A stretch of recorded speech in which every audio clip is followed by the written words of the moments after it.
သာသနာတော်နှစ်2554ခုနှစ်ကောဇာတက္ကရာ1382ခုနှစ်ပြာသူလပိကျော်9ရက်2011ခုနှစ်ဇန်နဝါရီ24ရက်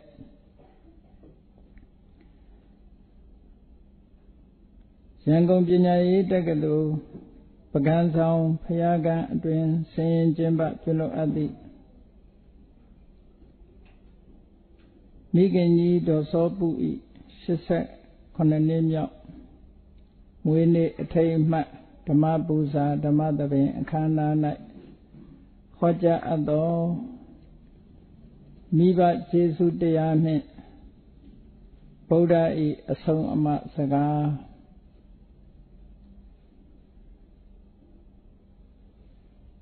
ဘုရားမြတ်စွာဤမဟာကရုဏာဂုဏ်ကိုအာယုံပြုကာတိကျုဖွဲ့ဆိုအပ်သောဝန္ဒနာပနာမအာတိတဂါထာကိုရွတ်ဆိုပူဇော်ခြင်းဖြင့်စတင်ကြရအောင်ယောကပဂောတိဟိပိအပမေယံကာလံကရွန်တော်တိဒုက္ခရာနိခေရံကတောလောကဟိတယာနာထောနမောမဟာကာရုဏိကတတတ္တာယောနာထောဝိနိယမြာစွာတတ္တဝါဤချမ်းသာစီးပွားလိုလားတောင်းတအကုန်ပေါင်းခါသဖြင့်နာထမြညာ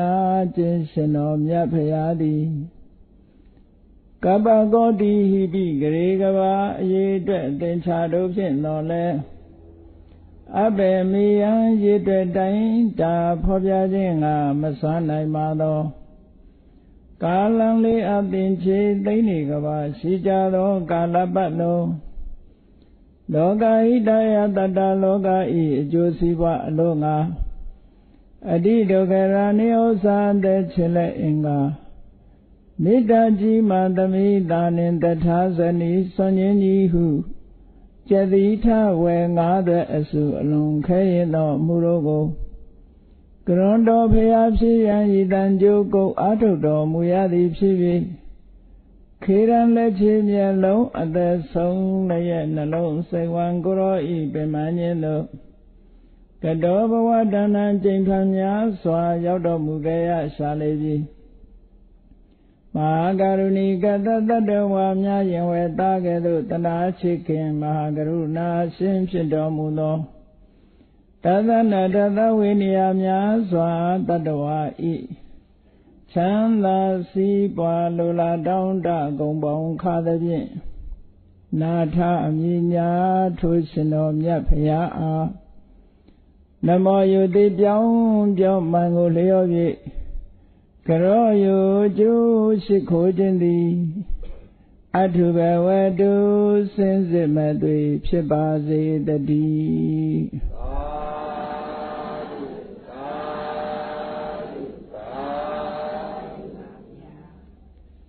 မိဘကျေးဇူးတရားနှင့်ဗုဒ္ဓ၏အဆုံးအမစကားမိဘရဲ့ကျေးဇူးနဲ့ပတ်သက်ပြီးတော့မြတ်စွာဘုရားဟောကြားထားတဲ့ဒေသနာတော်တွေဟာပိဋကတ်3သွယ်နိကေ9ပြားဓမ္မခန္ဓာပေါင်း7400ဒီကနေ့ပါဠိလိုရေးသားထားတဲ့မြန်မာနိုင်ငံမှာသက္ထသံဃာနာတင်တဲ့မူသံဃာနာ6တန်အတိမတ်ပြုပြီးတော့စာမျက်နှာပေါင်း2000ခန့်နီးရှိတဲ့ပါဠိစာပေထဲမှာမိဘခြေဆုတရားနဲ့ပတ်သက်ပြီးတော့ဖော်ပြထားတဲ့သုတ္တန်လေးရှိတယ်ပေါ့အဲ့ဒီခြေဆုတရားနဲ့ပတ်သက်ပြီးတော့မြတ်စွာဘုရားကဘယ်လိုဆုံးမစကားပြောခဲ့သလဲဘယ်လိုဆုံးမတရားတွေဟောခဲ့သလဲဆိုတာဒီကနေ့အကျဉ်းချုပ်မှတ်သားနာယူကြရအောင်ပါဠိစာပေမှာအမေကိုမာတာလို့ဒီလိုခေါ်တယ်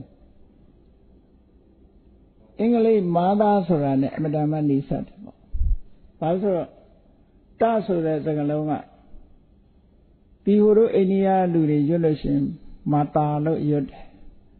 ဗမာပြည်ရောက်မှအဲ့တဝမ်းပုအတန်ကတစ်မျိုးဖြစ်လာတာနော် သူတို့စီမှာဒန္တဇတ္တလို့ခေါ်တဲ့တရားဒန္တဇတ္တဆိုတာဒီရှားပြားနဲ့သွားအထက်ထိုးပြီးတော့ရွတ်လို့ထွက်လာတဲ့အတန်မျိုးပုံစံနဲ့ရွတ်လို့ရှင်တဆိုတဲ့အတန်ပဲဗမာတွေရွတ်တဲ့တဆိုတဲ့အတန်လို့ပဲရှားပြားနဲ့အထက်သွားပြားထိပြီးတော့ရွတ်ရတယ်အဲ့ဒီကထွက်ပေါ်လာတဲ့အတန်မျိုးဆုံးလို့အဲ့တော့အင်္ဂလိပ်စကားမာသာဆိုတာနဲ့အမတန်မှတူတယ်လို့ပြောရမှာပေါ့နော်ဒါကြောင့်ဒီလိုတူတာတော့တိုက်ဆိုင်မှုလားလို့ဆိုတော့တိုက်ဆိုင်မှုမဟုတ်ဘူးဒီအိန္ဒိယနိုင်ငံမှာရှိတဲ့ထွန်းကားခဲ့တဲ့ Indo-Aryan language ဆိုတာအာရီယန်ဘာသာတွေနဲ့ဒီအိန္ဒိယဘာသာတွေဟာဥရောပနိုင်ငံဘက်ကိုပြန့်နှံ့ပြီးတော့သွားတာတမိုင်းကြောင်းကိုကြည့်မယ်ဆိုဒါကို Indo-Aryan language လို့ခေါ်တာပေါ့ဒါကြောင့်မလို့နီးစပ်တယ်စကားလုံးနဲ့တော်တော်နီးစပ်တယ်မာသာဆိုတဲ့စကားလုံးရဲ့အရင်းအမြစ်ကိုရှာကြည့်မယ်ဆိုရင်တော့ဒီအင်္ဂလိပ်လိုအရင်းအမြစ်ကိုရှာဖွေထားတဲ့ဖွင့်ဆိုထားတဲ့ dictionary တွေကိုကြည့်မှပဲသိနိုင်မယ်အဲ့တော့ပါဠိလိုမာတာဆိုတဲ့စကားလုံးရဲ့အဓိပ္ပာယ်ကိုပါဠိစာပေကဖွင့်ဆိုတာတော့ပုတ္တံမာနေတိတိမာတာလို့အဓိပ္ပာယ်ရပုတ္တံသာသမီကိုပုဒ္ဒလို့ဆိုရင်လည်းသမီးပါဆုံးလို့တာတရားပါဠိစာပေမှာဒီလိုပဲစကားလုံးဟာအနဲ့အတင်နဲ့ပေါင်းထားတယ်တူအောင်လို့လုပ်ထားတဲ့စကားလုံးပုဒ္ဒံသာသမီကိုမာနေတိချစ်ခင်မြတ်နိုးတတ်ဤချစ်ခင်မြတ်နိုးတတ်သောကြောင့်မာတာလို့အဲ့တော့ပါဠိစာပေကလာတဲ့မာတာဆိုတဲ့စကားလုံးဟာသာသမီပေါ်မှာချစ်ခင်မြတ်နိုးတတ်တဲ့လူသားတူမိခင်တို့ဒီလိုဆိုတာနော်သူများပေါ်တော့သူချစ်ချင်မှချစ်မှာပေါ့သို့တော့မိမိရင်မှာဖြစ်ပွားတဲ့သာသမီပေါ်မှာသူချစ်ခင်တယ်ဆိုတာသိချာမေတ္တာတုတ်မှာဆိုလို့ရှိရင်လေအလုံးမေတ္တာတုတ်ကြားဘူးနေကြတာဆိုတော့မေတ္တာတုတ်မှာမာတာယထာနိယံပုဒ္ဒမာယုတာဧကပုဒ္ဒမနုရခေလို့မြတ်စွာဘုရားကဥပမာအနေနဲ့ဟောထားတယ်မိခင်တူဟာတဲ့တဝိတော်မိမိရဲ့ရင်သွေးယရနာကိုအသက်ပေးပြီးတော့ဆောင်းရှောက်ကာကွယ်တယ်အဲ့ဒီမိခင်ရဲ့ချစ်ခင်မြတ်နိုးမှုဟာတဝိတော်သားသမီးပေါ်မှာစုပြုံရောက်ရှိနေသလိုတတ္တဝါအလုံးတွေပေါ်မှာမိခင်ရဲ့မေတ္တာသူ့ရင်သွေးပေါ်မှာထားသလိုထားနိုင်အောင်ကြိုးစားပါလို့မြတ်စွာဘုရားဟောတယ်မေတ္တာထားဖို့နားလည်အောင်လို့ပြောတယ်ဆိုတာတခု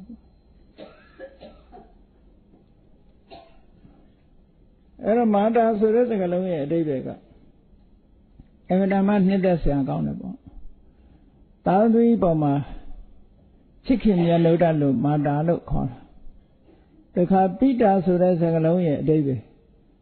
ပိတာလည်းပနဲ့ဖဆိုတာအလွန်နီးတာပဲတခါပကိုဖလို့ရွတ်တာရှိတယ်ပေါ့ဒါကြောင့်မို့ father ဆိုတဲ့အင်္ဂလိပ်စကားနဲ့ညီးပြန်ရောသူလည်းတော်ထူးဆန်းတဲ့ဒီစကားလုံးတွေကလူသားတွေကတစ်ချိန်တစ်ခါတုန်းကလူသားမျိုးနွယ်တွေဟာအနေဝေးသွားကြလို့ဘာသာစကားတွေဝေးกว่า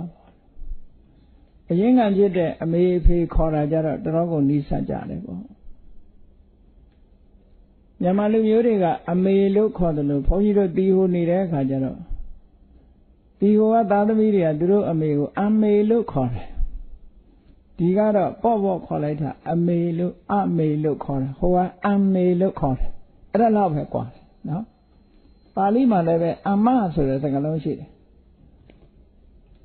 အဲ့တော့တရုတ်စကားမှာလည်းပဲအမဆိုတာရှိသေးတာပဲနော်အမေကိုပြောတာလေအဲ့တော့ဒီအမေဖေဆိုတာခေါ်တာဟာဒုဘာသာစကားမှာဒါပထမဆုံးပေါ်တဲ့ဘာသာစကားလို့ပြောလို့ရတာပေါ့လူတွေကဒီပြင်စကားလုံးမပြောခင်ကအမေဖေဆိုတဲ့စကားလုံးကိုအရင်ပြောမှာပေါ့သူနဲ့အနီးစပ်ဆုံးကိုကျန်တာတွေကအတွေ့အကြုံရမှတ်တမ်းတင်ပြီးတော့ပြောနေကြတာစကားလုံးတွေဖြစ်ပေါ်လာပုံကစိတ်ထဲမှာရှိတာထုတ်ပြီးတော့ပြောကြတာ အဲ့တော့ပိတာဆိုတဲ့ပါဠိစကားလုံးဟာလည်းပဲ Indo-Aryan language ဆိုတော့ father ဆိုတာပိတာကလာတယ်လို့ပြောလို့လည်းရတာပဲသူ့ရဲ့ definition ကိုတော့ပါဠိစာပေမှာပုဒ္ဒံပါတိရက္ခတိတိပိတာမိမိရဲ့သားသမီးကိုစောင့်ရှောက်ကာကွယ်တတ်တယ်ဟုတ်တယ်လူအဖွဲ့အစည်းထဲမှာဆိုရင်အမေကချစ်ခင်မြတ်လို့တဲ့အဖေရဲ့တာဝန်ကကာကွယ်စောင့်ရှောက်တယ်ပေါ့ဒါတကယ်လူအဖွဲ့အစည်းထဲမှာအဖေလုပ်တဲ့ပုဂ္ဂိုလ်ကဘေးကအန္တရာယ်ကိုကာကွယ်စောင့်ရှောက်ရတာမိခင်လုပ်တဲ့ပုဂ္ဂိုလ်ကချစ်ခင်မြတ်လို့ပြီးသားသမီးနဲ့အတူနေတာအဖေဆိုတာအတူနေကြမှနေမယ်သို့တော့အန္တရာယ်မရောက်အောင်သူကဥဆောင်ပြီးတော့ကာကွယ်စောင့်ရှောက်ရတယ်အဲ့ဒါလို့လူသားတယောက်လူ့ဘဝရောက်လာတဲ့အခါမှာပထမဆုံးတွေ့ရတာတော့အမေနဲ့အဖေပဲပေါ့ဇဏတွေကနောက်မှတွေ့တာလေအဲ့တော့အခုလူသားမျိုးနဲ့တယောက်လူလောကရောက်လာတယ်ဆိုတာကောင်းကင်ဘုံကနေခုန်ဆင်းပြီးတော့ရောက်လာတာမဟုတ်ဘူးမိခင်ရဲ့ဝမ်းထဲမှာတရေတီးပြီးတော့မှရောက်ရှိလာကြအဲ့တရေတီးပြီးတော့ရောက်ရှိလာတဲ့အခါမှာဘုရားတရားတော်အရာမြတ်စွာဘုရားကလူသားလို့ပဲအချိန်ကစပြီးတော့တတ်မှတ်တုံးဆိုလို့ရှိရင်မိခင်ရဲ့ဝမ်းထဲမှာပထမဆုံးတရေစိတ်ကလေးပေါ်တဲ့အချိန်လေးကိုကလလလို့ခေါ်တယ်ကလလရေကြီးဆိုတာအမတန်သေးတဲ့အဆက်အပြောက်ကလေးမိုက်ခရိုစကိုပ်နဲ့မှကြည့်လို့ရတဲ့ substance ပေါ့အဲ့ဒီလောက်ထိအောင်သေးတယ်ပေါ့မိုက်ခရိုစကိုပ်နဲ့မှကြည့်လို့ရတယ်အဲ့ဒီအသေးလေးထဲမှာဒီလူတွေရဲ့ဘဝဟာစတင်တယ်အဲ့ဒီလိုစတင်တဲ့အခါမှာကံတရားရဲ့စွမ်းအားနဲ့အဲ့ဒီကလလလို့ဆိုရယ်ရေကြီးလေးဖွဲ့စည်းပြီးတော့တီးနေတာပရိသေရိစိတ်ရှိတယ်အဲ့ဒီစိတ်နဲ့ရှင်တွဲလာတဲ့စိတ်ကိုမှီဖြစ်တဲ့နံတရားတွေရှိတယ်အခြေခံယုံမျိုးစိတ်က30ရှိတယ်30ဆိုတာခန္ဓာကိုယ်ရဲ့အခြေခံဖြစ်တဲ့ကာယ body ရဲ့အခြေခံဖြစ်တဲ့ယုတ်က10ယုတ်10ခုအမှန်တန်သေးပြီမဲ့လို့သူ့ရဲ့ဒီသဘာဝတရားတွေဟာပြည့်စုံတယ်10မျိုးလို့ခွဲလို့ရတယ်နောက်တစ်ခါခန္ဓာကိုယ်ရဲ့အသက်သုံးဖို့သွေးသားဖြန့်ဖြူးဖို့အတွက်အမတန်မှအရေးပါတဲ့နှလုံးသားနဲ့ပတ်သက်တဲ့ယုတ်က10ခုပြီးတဲ့အခါကျတော့ဖိုမျိုးစိတ်မာမျိုးစိတ် femininity masculinity လို့ခေါ်တယ်ဖိုမျိုးစိတ်မာမျိုးစိတ်ယုတ်က10ခုအဲယောက်ျားဆိုလို့ရှိရင် masculinity ယုတ်30ယုတ်10ယုတ်မျိုးသမီးဖြစ်မဲ့ပုဂ္ဂိုလ်ဆိုလို့ရှိရင် femininity ယုတ်က10ယုတ်အလုံးပေါင်းလိုက်တော့ကလလရေကြီးဆိုတဲ့အထဲမှာ material quality 30ရှိတယ်လို့တွေ့ရခဏအဲ့ပထမဆုံးမှာ embryology မှာကြည့်ရင်လည်းပဲဒီပုံစံနဲ့ develop ဖြစ်လာတာပဲအဲ့တော့မြတ်စွာဘုရားကဒီဟာကိုလွန်ခဲ့တဲ့နှစ်ပေါင်း2500ကတည်းကဟောခဲ့တာဒီကနေ့သိပ္ပံဆရာတွေတောင်မှပဲအံ့ဩတုန်လို့အံ့ဩသွားကြတယ်ဒီလိုဟောတာဘာလို့အံ့ဩသွားလဲဆိုဘုန်းကြီးတို့ဘာလင်မျိုးမှာအဘိဓမ္မာသင်္นานတော်ပို့ချမယ်ဂျာမန်ကြီးတယောက်ကဘေးကုန်းမေးကြတယ်ဆိုပြီးတော့ချိန်သီးတန့်တောင်းပြီးတော့ဘုန်းကြီးစီလာပြီးတော့မေးကုန်းမေးတယ်အဲ့သူမေးကုန်းမေးတဲ့ထဲမှာဒီ embryology နဲ့ပတ်သက်တဲ့မေးကုန်းလေးတွေမေးတော့ဒါမြတ်စွာဘုရားကိုယ်တိုင်ကလွန်ခဲ့တဲ့နှစ်ပေါင်း2500ကလူဘဝစတင်လာပုံကိုပထမံကလလံဟောတိကလလာဟောတိအဘုဒ္ဓံအဘုဒ္ဓံဇာယတိပေတိနိဗ္ဗတတိခနောဆိုပြီးတော့မြတ်စွာဘုရားဟောထားတာရှိတယ်လို့ဟောတာကတော့လူသားကိုဟောတာမဟုတ်ဘူးလို့ဘလူးတကောင်ကမေးခွန်းလာမေးလို့နတ်ဘလူးတကောင်ကိုဟောတဲ့တရားစကားပဲလို့လူရဲ့ဘဝဟာကလလရေကြီးကစပဲကလလရေကြီး9ရက်ပြည့်တဲ့အခါကျတော့ Pataman Kalalan Hodi, Kalala Hodi Abud. Eri Yejili, Mukuli Chela. The embryology ma Pompia Haradi and the Tatelu Vecha, no? Abuda Zade be these over. And Nicolipilla now. Patrick Nicolipilla. Now the bad net or the coup, the bad chained hard. Yet that the Bassi, Kalalaga, yet that the bad, Abuda, yet that the bad, Pedia, yet that the bad. A baby neighbor that he can also be a don't carry BB in Shella. Canapata Casayandi, a don't carry Pilla, Yama. Pata Carlo call it, Kamangavia. Pulling Agu, Fella. Pulling Agu, Luma. A decorated Baulama, Count Baumania, she did, Lenapet Baumania, she did, Chinaku Baumania, a meal of Mabaho, no? There is an amoeba. Edo pulling out Trada, Padaka. Pire Kajaro. Ludanama, Savinu, Muiru, Beching us up or a Surago Vedua, Tatamama Piata, she, Yelonga Belojama Sare, Sura, Damata. England needed Daudan de Windsor the Gaya. Embryology Nepatada, feeders a semadu. Through Siri Banema, the Zavini about how sort of form of Yabu. Could not buy my Daisy Ya solution. To be a year by her. Who call you a Dijam Mammy, Dodo, Palisa Bedema, a Takara Janja, Tapi or Shentarashi, every Japan a kite. But to be all doing out. Don't let any bound the tongue I do a sheet had it, could they ban Saria, tattooing navy, so the John John. The value as I don't know do some my year would any summer later on pony see, and bay would have gone. I don't know, embryology never did it. So when's Asia? You said it over a brother than I will take a duma. Say I won't doubt that in laser. New video, page return loudly. For you do any embryology never that be Yeva, Buddhist perspective, Buddhist view, yeah. Any a go guide out hard in it. Embryology in Buddhist perspective, any bone that you do Yego, Temjago, Piota, Kuyena, beat or Piluni. Erodari, so is there along Gownie. Ludaria, Diluasa Tenla. Edo Georgiana, yes of Yaga. Ludalu Tamada, Betching Asa, Tamalelus, Kalala Yeji Kagasasam. Could have your Bataman Winyan and Badu Budan, Luya, Migin, one of my Drese Libores, Migin down Pijama Pi Oma Ariche.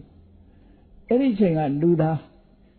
Yani in it, Erilu Luda de Bogo, they on Lome solution to Jesus. The Yamu the abortions are Kesar in a battery, the Chua. Fertilization low needed chamber, they who are Miao de Uru Baru, Georgia, at the moment they Ulu, the Georgian Georgia Mabo, no? Fetus still are on my way. And that should be my that when I load into Usara relation. A Buddha Diaro Yajaro. Either is a leader, certain bit of Megan one of my Bola, that should be looked at. Erajamulo, Panadiva can tie the look everything on his savi, Panadiva can. Yahani Masway intentionally kilema, Parasika, Jimu Julonia yacht, Ludadia will that have it, Tale. Kalala Yeji, Saint Limabe, beyond Lolo she to abuse again to the soil. We need to Ganya. Reaching any Sabido, Megan her. Mimido boa. To Tira Chinga Sabido. To go meet you beat Ludariha, Powadaku, Yashi Langita. Tida Tinsala re Kama, Peters Chini Yala re Kama, Leve Megan, Sasha Huma, Nerama Mope. We want now by my Sasha Daro, I don't think it's that. အဲ့တော့အဲ့ဒီဟာလူတွေရဲ့ကျေးဇူးတရားပဲခုခေတ်လူတွေကကြည့်လေသမင်းလေးတနတ်ကြွေးကြွေးလမ်းလေးတစ်ခါညွန်ပြမသိလို့လမ်းမေးရင်ပြောရင်တော့မှပဲကျေးဇူးတင်ပါတယ်လို့ပြောကြတာပေါ့အဲ့တော့ကိုယ့်အမေဖေဘယ်လိုကျေးဇူးမတင်နိုင်ဖဲရှိမလဲနော်လောကမှာလူဘဝကိုရောက်ရှိလာအောင်အမှန်တမ်းကျေးဇူးတင်နိုင်တဲ့ပုဂ္ဂိုလ်လို့ဒီလိုဆိုလိုတာပေါ့အဲ့ဒီမှာမိဘတွေကသားသမီးတွေအပေါ်မှာဘယ်လိုကျေးဇူးပြုတာလဲလို့ကျေးဇူးပြုပုံတွေကိုပြောခိုင်းမယ်ဆိုရင်တော့အမျိုးမျိုးပြောကြမှာပဲနော်မျိုးမျိုးပြောကြမှာမြတ်စွာဘုရားကစကား၃ခုနဲ့ပြောထားတာရှိတယ်မိဘကသားသမီးတွေအပေါ်မှာဘယ်လိုကျေးဇူးပြုတယ်ဆိုတာ၃ခုတည်းနဲ့အလုံးခြုံပြီးငုံပြီးအောင်ကာဘာဖြစ်အောင်ပြောထားတယ်စကား၃ခုရှိတယ်သုတ္တန်တိုင်းမှာလို့မိဘနဲ့ပတ်သက်လာပြီးပြောတဲ့အခါမှာအဲ့ဒီစကားလေးပါတယ်ပဟုပကာရဘိက္ခွေမာတာပိတရောဗုဒ္ဓနာယဟန်တို့မိဘသားသမီးတွေပေါ်မှာကျေးဇူးများတယ်တဲ့ဘာဖြစ်လို့ကျေးဇူးများတာတော့ဆိုအာပါဒကအသက်ရှင်အောင်စောင့်ရှောက်ခဲ့တယ်ဟောဒါတခုဟုတ်တယ်လေမိခင်ကမလိုချင်ခဲ့ဘူးဆိုလို့ရှိရင်အစောကြီးပဲဖယ်ရှားပြစ်လို့ရတာဒီကနေ့ခေတ်မှာမေတ္တာပြတ်လို့လူဘဝတောင်မှမလာရဘူးဆိုပြီးတော့ပိတ်ဆို့တာတွေရှိတာပဲတော်ဆန်းကျဲတဲ့ခေတ်ပဲနော်လူဘဝလာခြင်းတိုင်းမလာရဘူးမနောတ္တဘာဝဒုံဘောဆိုလူဘဝလာခြင်းပါတယ်ဆိုတောင်မှပဲဟေးမလာခဲ့နဲ့ဆိုပြီးတော့မောင်းထုတ်ခံရတဲ့လူတွေရှိတယ်ကံမကောင်းကြောင်းမလိုက်ရင်ဒီလိုခံရမှာပဲနော်အဲ့တော့လူဘဝကိုတားဆီးပိတ်ပင်နေကြတဲ့ဟာတွေခေတ်မှာပေါ်နေအဲ့ဒီမှာအပါဒကမိမိလူသားဘဝရလာတဲ့အခါမှာဆောင်းလျှောက်တယ်ဘေးရန်အန္တရာယ်တွေမကြောက်အောင်ဆောင်းလျှောက်တယ်ဒါမိဘရဲ့ကလေးစဉ်းစားကြည့်ကလေးငယ်ဘဝဆိုသူ့ခြေသူ့လက်တင်နိုင်တာမှမဟုတ်တာသူ့အတူရေထားတောင်းနိုင်တာမှမဟုတ်တာစားတယ်လို့ပြောနိုင်တာမှမဟုတ်တာအဲ့ဒီချိန်လေးမှာအမေဖေရတာမဆောင်းလျှောက်ဘူးဆိုရင်ဘလောက်ဒုက္ခရောက်မလဲကိုယ့်အကိုစဉ်းစားကြည့်ပါဒါကြောင့်မို့မိဘရဲ့ကျေးဇူးဟာလုံးဝမမေ့သင့်ဘူးလို့ပြောတာအပါဒကဆောင်းလျှောက်ခဲ့တယ်ဆောင်းလျှောက်ရင်ဆောင်းလျှောက်တာမဟုတ်ဘူးမိဘကပောဒကနှုတ်ကြတိုက်ကျွေးမွေးခဲ့တယ်ဘုရားရဲ့တရားတော်ရနှုတ်ဆိုတာသွေးပဲတဲ့မိခင်ရဲ့မေတ္တာအရှိန်ဟပ်မှုကြောင့်မို့လို့သွေးဟာဖြူသွားရတယ်မိခင်ရဲ့နှလုံးသားထဲကမေတ္တာစွမ်းအားနဲ့ညီရဲနေတဲ့သွေးလေးဟာဖြူစင်သွားဖြူဆွတ်သွားကဲပြီးပြောင်းတယ်ဆိုတာရှိတယ်နိစိတ်ဆိုးကြည့်ပါလားမျက်နှာကြီးဖြူရကနေနီးလာမှာပဲဒါစိတ်ရဲ့လှုံ့ဆော်မှုတွေခေါ်တာပေါ့မိခင်မှာလည်းဒီစိတ်ရဲ့လှုံ့ဆော်မှုကြောင့်သားသမီးကိုတိုက်ကျွေးမဲ့ရင်သွေးဟာဖြူလာတယ်ပေါ့စိတ်ဆွမ်းအားမေတ္တာဆွမ်းအားကြောင့်ဖြူလာတယ်ဒါကြောင့်မြတ်စွာဘုရားကအဲ့ဒါမိဘရဲ့သွေးလို့ပဲပြောတာနှုတ်ရည်ဆိုမိဘရဲ့သွေးပောဒကငယ်ငယ်လေးတည်းမစားနိုင်တဲ့အချိန်မှာမိဘကကျွေးလာခဲ့တာနောက်တစ်ခုကိုခြုံပြီးတော့ပြောလိုက်တာဣမတ္တလောကတ္တဓာတိတာရောတဲ့ဒီကနေ့ကြုံတွေ့နေရတဲ့လောကကြီးကိုဘယ်သူပြတာလဲဆိုမိဘကပြတာလောကမှာခိုင်းလုပ်ပြီးတော့လိုက်ပြမယ်ဆိုရင်ကျေးဇူးတင်တယ်ပြောကြအောင်ပါပဲလူလောကလူအကြောင်းလူဘဝမှာတွေ့ကြုံခံစားရသမျှဟာမိဘကပေးတာလို့ပဲပြောလို့ရတယ်ဒါကြောင့်မို့မြတ်စွာဘုရားဒီအချက်၃ချက်နဲ့မိဘသိကျေးဇူးများတယ်ဆိုတာကိုဒီ၃ခုတည်းနဲ့စကားကုန်အောင်ပြောထားတာနော်အပါရကဆောင်းလျှောက်တယ်ပောဒကကျွေးမွေးတယ်ဣမတ္တလောကတ္တဓာတိတာတော့ဒီလောကကြီးကိုပြတယ်ဒီလောကကြီးမြင်ခွင့်ရတာလူအတိုင်းဝိုင်းနဲ့ရောက်ခွင့်ရတာမိဘရဲ့ကျေးဇူးပဲလို့ဒီလိုဆိုလို့ပဲအဲ့ဒီ၃ပါးဒါမိဘရဲ့ကျေးဇူးတရားပဲကျန်တာတွေလျှောက်ချက်ပြီးတော့ပြောရင်ပြောလို့ဆုံးမှာမဟုတ်ဘူးလေ မြတ်စွာဘုရားဒါမို့ဒီ၃ချက်နဲ့ပဲမိဘရဲ့ကျေးဇူးဆိုတာကိုဖော်ကျူးပြီးတော့သုတ္တန်ဒီမှာဟောထားခဲ့တာမိဘကျေးဇူးတရားအလွန်ကြီးလို့လူတွေနားလည်အောင်လို့ဆိုပြီးတော့မြတ်စွာဘုရားက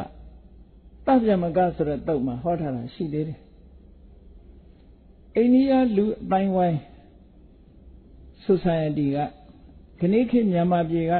လူသားတွေရဲ့ယုံကြည်ချက်နဲ့လူတွေနဲ့ယုံကြည်ချက်နဲ့မတူဘူးဘုရားဘာသာတွေရဲ့ယုံကြည်ချက်ကလည်းပဲတခြားဘာသာဝင်တွေရဲ့ယုံကြည်ချက်နဲ့မတူဘူး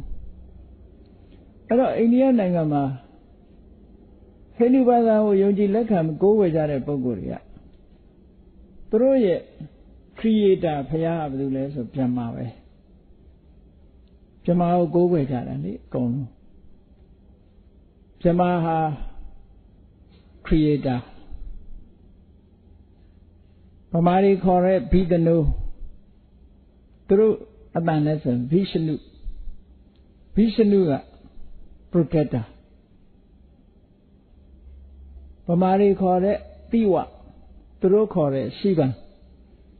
အဲ့ဒီနောက်က destroyer လို့ creator ရဲ့ protector ရဲ့ destroyer ရဲ့လို့နတ်ဘုရားကြီး၃စုသူတို့ကအဓိကဘုရား၃စုရှိတယ်အဲ့ဒီအဓိကဘုရား၃စုကိုတတန်နဲ့တောင်းတတဲ့အနေနဲ့အောင်ဆိုတဲ့စကားလုံးကိုရွတ်တာဗြဟ္မာရဲ့အဆုံးလုံးကအဘိရှနုရဲ့အဆုံးလုံးကဥရှိဗံရဲ့အဆုံးလုံးကမဥမဆိုတဲ့အခရာ၃လုံးကိုပေါင်းရွတ်တဲ့အခါအောင်ဆိုတဲ့အတန်ထွက်တယ်အဲ့ဒါဟိန္ဒူတွေမှာနော်သူတို့မှာရေးပြီးတော့အန္တရာယ်ကင်းတို့မန္တန်တွေပါရွတ်တဲ့ခါရွတ်တာတို့သူတို့ရွတ်ကြတယ်အဲ့ဒါကိုဗမာတွေကအတိတ်ပဲမသိဘဲနဲ့လိုက်ရွတ်နေကြနော်မသိရင်တော့မလုပ်သင့်ဘူးပေါ့ဘာဆိုလို့မှလည်းမသိပဲနဲ့နော်အဲ့ဒါတည်းဆိုတာခုခေတ်နိုင်ငံခြားလာတဲ့အင်ကြီးတွေမှာစာတန်းတွေဟိုထိုးတီထိုးထားတာတွေကိုမသိပဲနဲ့ဝတ်ဘာရေးထားမှလည်းမသိဘူးဒါကြတရားခံဖြစ်နေခက်အဲ့တော့အဲ့ဒီမှာဗြဟ္မာရဲ့ဘိသနုရဲ့စိဝရဲ့အဲ့ဒီမှာမြတ်စွာဘုရားသူတို့အဓိကကိုးကွယ်တာဗြဟ္မာကိုကိုးကွယ်တာအိန္ဒိယလူမျိုးတွေဟိန္ဒူတွေကဗြဟ္မာကိုးကွယ်အဲ့ဒါကိုမြတ်စွာဘုရားကလူသားတွေကိုနားလည်အောင်ဟောတယ်ဗြဟ္မာဆိုတာတတ္တဝါတစ်ခုပဲသူကသူသမထကျင့်စဉ်ကျင့်ပြီးတော့သူဘဝတစ်ခုရထားတာကောင်းကင်ဘုံမှာသူကသူနေတာပဲကိုယ်လည်းလုပ်ရင်ရတာပဲကိုယ်လည်းဗြဟ္မာဖြစ်နိုင်တယ်အကျင့်တွေရှိတယ်လမ်းကြောင်းတွေရှိတယ်ကိုယ်လုံးရအတူတကိုးရှင်ကြီးအဖြစ်လူတွေကလက်ခံပြီးတော့သူဖန်ဆင်းနေဆိုတာaccidentally လူတွေယုံကြည်သွားတာအမှန်တော့မဟုတ်ဘူးဖန်ဆင်းရှင်ကကိုယ်တိုင်ပဲဟုတ်တယ်လေကိုစားချက်လို့ကိုရတာပဲဝဲရတယ်ဆိုတော့ဘယ်သူကလာပေးတာလိုက်တော့ဒါပဲခုခေတ်တော့ပေးတာရှိကောင်းရှိမယ်နော်ကိုကျိုးသားမှအသိပညာ qualification ကတော့ certificate ကတော့ရကြရမှာပေါ့ qualification ကတော့ကိုယ်တဏ္ဍာမှာရှိတာပဲဒါသိချတာသူများလာပေးလို့ပဲရအဲ့ဒါကြောင့်မို့နောက်ပိုင်းကျတော့အိန္ဒိယနိုင်ငံမှာလည်းဗြဟ္မာနဲ့လိုက်ရင်းနဲ့နောက်ဆုံးမှသူကအဟမသမိဗြဟ္မာ I am ဗြဟ္မာဆိုပြီးတော့ဖြစ်လာတဲ့ဥပနိရှတ်အတွေ့ခေါ်ကြတယ်ဗြဟ္မာဟာဘယ်သူမှမဟုတ်ငါပဲလို့ဖြစ်လာတဲ့နောက်ပိုင်းမှာဥပနိရှတ်အတွေ့ခေါ်မှာအသိဉာဏ်လိုက်စားလာတဲ့အခါကျတော့ဟိုကောင်းကင်ဘုံကကိုယ်နဲ့မဆိုင်ဘူးဆိုတော့တဖြည်းဖြည်းနားလည်လာကြတာပေါ့နော်အဲ့ဒီမှာမြတ်စွာဘုရားကလည်းလူသားတွေရဲ့ယုံကြည်ချက်နဲ့ပတ်သက်ပြီးတော့ဆုံးမဩဝါဒပေးတာရှိတယ်ဗြဟ္မာကိုယုံကြည်တဲ့လူတွေအတွက်ဗြဟ္မာဆိုတာအင်္ဂလိပ်လိုပြန်ရင်တော့ခေါ်ပဲပေါ့ခေါ်လို့ပဲပြန်မှာဒါပေမဲ့အိန္ဒိယနိုင်ငံမှာဗြဟ္မာလို့ပဲသုံးတယ်မြတ်စွာဘုရားကအဲ့ဒီမှာဗြဟ္မာဆိုတာမင်းတို့နဲ့ပတ်သက်တဲ့ဗြဟ္မာဆိုတာမိဘကိုပြောတာ Mother or parents are God parents are God လို့ဒီလိုသုံးခဲ့တာမြတ်စွာဘုရားနော် ဘာလို့လဲဆိုဗြမာတိမာတာပိတရောမိဘနှစ်ပါးကိုပဲဗြမာလို့ရသဗျာအမှန်တရားဘက်ကိုဥလက်ပြီးတော့ပေးခဲ့တယ်ဒီဗြမာဆိုတာသူကသူတတ္တဝါအနေနဲ့ရှိရင်ရှိမယ်ကိုယ်နဲ့မပတ်သက်ဘူးကိုယ့်ရဲ့ဗြမာဟာအမေဖေပဲဒီလိုဆိုလိုတာပေါ့နော်ဒါမို့ Mother is a God Father is a God ဒီလိုဆိုလိုတယ်အဲ့တော့မြတ်စွာဘုရားကဒါတိတိလေးလေးဟောခဲ့တာပဲအမေဖေနဲ့အတူလုပ်ပြီးတော့အမေဖေကိုပူဇော်ပတ်တာအမေဖေကိုရိုးရိုးသေးသေးနေတဲ့ပုဂ္ဂိုလ်တွေဟာဒါဗြမာနဲ့အတူနေတယ်ခေါနဲ့အတူနေတယ်လို့ပဲပြောရမယ်ဒါအိန္ဒိယလူနေမှုစနစ်အရာမြတ်စွာဘုရားအတွေးခေါ်ပြောင်းခိုင်းတာနော်သို့သောလူတွေကဒါလွယ်လွယ်နဲ့တော့ပြောင်းလို့တော့မရဘူးလူတွေရဲ့ဒီ view ဆိုတာတော်ခက်တယ် view စားတစ်ခုအမြင်တစ်ခုဟာလွယ်လွယ်နဲ့ပြောင်းသွားမှာတော့မဟုတ်ဘူးပေါ့မဟုတ်မှန်းသိပေမဲ့မလွတ်နိုင်ဘူးလူသဘောနော်မဟုတ်မှန်းတော့သိတယ်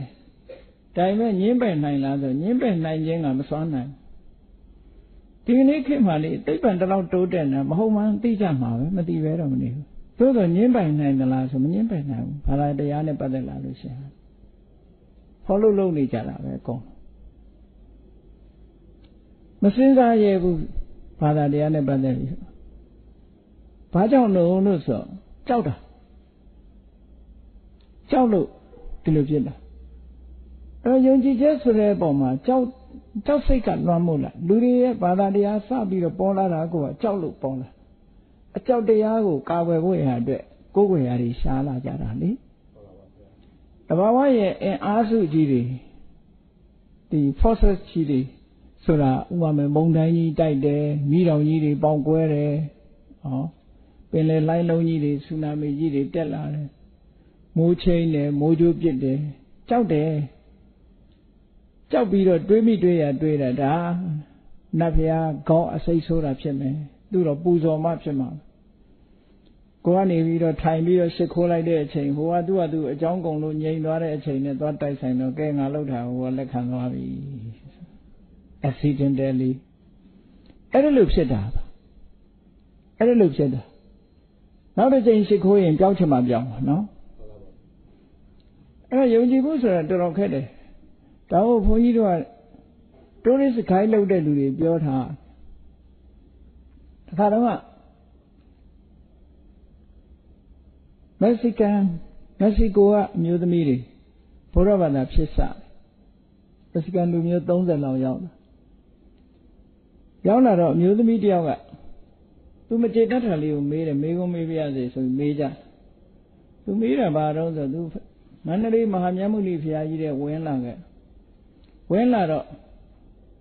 သူစိတ်ထဲမှာမကျေမနပ်တဲ့ဆိုင်းဘုတ်ကလေးတစ်ခုတွေ့လာတယ်အမျိုးသမီးမဝင်ရဆက်ဆိုင်းဘုတ်သွားတွေ့တယ်ကျင့်တတ်ဘူးဒါဗုဒ္ဓဇင်လားတဲ့ဗုဒ္ဓဘာသာဒီလိုခွဲခြားလုပ်သလားလို့မေးတာ Is it this Buddhism ဗုဒ္ဓဘာသာ discrimination လုပ်သလားလို့ဆိုဘုန်းကြီးကတော့သူ့တလုံးနဲ့ပဲဖြေတာ This is not Buddhism this is a tradition ဒါတို့ရဲ့ tradition မှာဗုဒ္ဓဇင်နဲ့မဆိုင်ပါဘူးလို့မြတ်စွာဘုရားကအမျိုးသားတွေယဟန္တာဖြစ်ပြီးတော့အသိဉာဏ်တွေ enlightenment ကိုရနိုင်တယ်လို့အမျိုးသမီးတွေလည်းရနိုင်တာပဲဒီဘက်မှာခွဲခြားတာမရှိဘူးအမျိုးသမီးရတဲ့တရားနဲ့အမျိုးရဲ့သားရတဲ့တရားအထူးခြားတယ်လို့တစ်ခါမှခေါ်တာမရှိဘူးဒါလူလောက society ကခွဲခြားတဲ့စနစ်တွေပါလို့ဘုရားအနေနဲ့ခွဲတာမဟုတ်ပါဘူးလို့အပြောတော့သူကျေနပ်သွားသို့တော့ guide လုပ်တဲ့လူကဘာပြောတော့ဆိုထမိန်တွေနဲ့ဖျားရှိမှမသိတော်လို့ဆိုပို့ဆိုးသွားသူတို့မှထမိန်ရဲ့ဒုံကြီးရဲ့ရှိတာမှမဟုတ်တာတီဟိုမှာဆိုရင်ထမိန်တောင်မှခေါင်းပေါင်းသေးတယ်အမျိုးသမီးဝတ်တဲ့ထမိန်ခေါင်းပေါင်းပြီးတာဒီကိုယ်တိုင်မြင်ခဲ့တာပါအမျိုးသားတွေဗမာပြည်မှာသာခွဲခြားနေပါလေလုံနေဟိုအမြင်ချင်းမတူတာကိုပြောတာပါသူတို့မှခေါင်းရင်းချင်ရင်မရှိဘူးလက်နဲ့ပြတယ်လို့ပဲခြေထောက်နဲ့လည်းပြတာပဲဗမာကျတော့ခြေထောက်နဲ့ပြရင်သိရိုင်းတယ် impolite နော်သိရိုင်းတယ်လို့ထင်တယ်သူတို့ကျတော့ခြေထောက်နဲ့လက်တူတူပဲကိုပိုင်တာကြီးပဲနှစ်ခုစလုံး အထက်နဲ့အောက်ကပြောင်းရင်ပြောင်းရတာပဲလေဘာမှမထူကိုယ်ခန္ဓာကိုယ်ထဲမှာရှိတာလေးကြီးပဲအဲ့တော့ဒါတွေကအယူဆတွေပဲ tradition တွေပဲလို့ဒီလိုခွဲခြားပြီးတော့သိဖို့လို့နောက်ကြိုက်ထီးရိုးမှာတခါပြောကြမျိုးသမီးတွေဘာလို့မဝင်ရတာတော့မျိုးသမီးတွေတဲ့ဟာမိုးချင်းပြီးတော့မိုးကြိုးပြစ်တတ်တယ်ဘာညာနဲ့ဟုတ်ဝင်သွားတော့မိုးကြိုးကမပြစ်တော့ခက်ကိုပြောတာလေအလကားဖြစ်တာပေါ့မဟုတ်ဘူးပြောလိုက် tradition ဒိုးနိုင်ငံရဲ့ဒါ tradition ပဲအများလိုက်နာရတဲ့ tradition ဆိုတာ reasonable ဖြစ်ချင်မှဖြစ်မှာပေါ့ tradition ရဲ့သဘောကအများယုံကြည်လိုက်သူတို့လည်းရှိတာပဲ tradition တွေကိုယ်နိုင်ငံမှာကိုရှိတာမဟုတ်အဲ tradition လို့ပြောတာဟာမှန်ကန်ဆုံးပဲကြံတဲ့ဟာတွေရှောက်ပြောလို့ရှိရင်မဖြစ်ရင်ဒုက္ခရောက်ကြားဘူးတဲ့အဲ့ဒီဘာဖြစ်တယ်ညာဖြစ်တယ်ဆိုတော့အဲ့ဒီအမျိုးသမီးတယောက်ကနေယောက်ျားလိုဝတ်ပြီးတော့ဝင်လာတယ်ဘာမှဖြစ်ဘူးလို့ပြောတယ်ကြိုက်ထီကိုအဲ့ဒုက္ခရောက်မှာပေါ့အဲ့လိုဆိုဒီဟာတစ်ခုမခိုင်လုံတဲ့စကားတစ်ခုအကြောင်းပြတစ်ခုပြောလိုက်တာနဲ့ကျန်တာတွေပါပြက်ပြက်သွားနိုင်တယ်ဒါတွေကအဲ့ဒါကြောင့်မလို့ဒါတွေက tradition လို့ပဲပြောရမယ် tradition မြတ်စွာဘုရားအနေနဲ့ခွဲခြားတာမရှိဘူးအေးဒါကြောင့်မလို့အခုဒီဗြဟ္မာကိုကိုးကွယ်တဲ့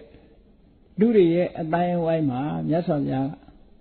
တကယ်မင်းတို့ကိုးကွယ်ရင်ကောင်းကင်ဘုံကဗြဟ္မာကမင်းတို့ဘာမှလာလုံးမှလည်းမဟုတ်ဘူးထမင်းလည်းတနတ်မှလာကြွေးမှလည်းမဟုတ်ဘူး